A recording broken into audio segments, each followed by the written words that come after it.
One of the biggest honors bestowed on business leaders. Dan Vaden, the Vaden Dealerships. Dan Vaden, a laureate now in the Savannah Business Hall of Fame. His amazing story. Dan. Induction into the Junior Achievement Savannah Business Hall of Fame. The most esteemed honor in the Savannah business community, without question. Last Tuesday night, 3 community leaders were so recognized at the annual Black Tie Gala. Tonight, we begin our profiles of the 3 with a look at the rags to riches story of Dan Vaden. See the USA in your Chevrolet. America's asking you to call. Dinah Shore must have been singing directly to Dan Vaden about a half-century ago, because on one bright, shiny summer morning, Mr. Vaden packed up the family at his home in Florida and headed north to chase the American dream in Savannah. We loaded everything that wasn't already in the truck in a station wagon. My mother, dad, and I were all in the front seat. Mother was holding my sister, who was about 2. He had tested the Savannah waters before relocating his girls, discovering a knack for improvisation along the way. You'd turn on all the inventory's headlights, and those were the lights that lit his lot at night.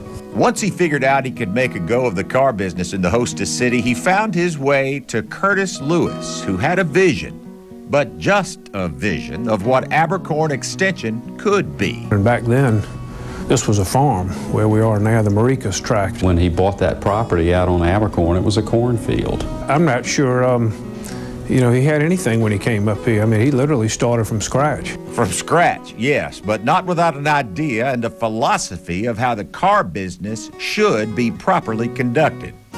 Immediately started to succeed because he worked so hard. He's had a very simple philosophy that he shares with his management, and that is that you don't make a mistake by treating people the right way. Mr. Vaden's neighbor at his flagship Chevy dealership on Abercorn is the Ford store, once run by the man who helped him get started, J.C. Lewis. In a business as fiercely competitive as any, the relationship of Dan Vaden and Curtis Lewis is a singular tribute to 2 men of uncommon character. And if I ever had an idol, it would be Curtis Lewis. I'd like to be just like Curtis has been in his lifetime, and I look up to him every day. When Savannah's giant J.C. Lewis passed away in 2005, Mr. Vaden paid him public tribute. As evidenced by this, you see it on my wall, that was an ad that Mr. Vaden actually ran when my dad passed away. So to see something like that from a competitor, you know, shows a friendship. How, you ask? How did Dan Vaden create an empire out of a cornfield? Well, here's how.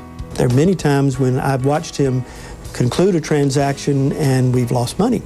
But his point in doing it was, in the long run, we win. We've retained a customer, and in the long run, we will benefit from that investment in goodwill. But another thing that's made him successful is my mom. She was there no matter what. He could come home and bounce ideas off of her, which he's always done, and he calls her his boss. So make a date today to see the USA and see your Chevrolet. Dan Vaden is a laureate in the Savannah Business Hall of Fame.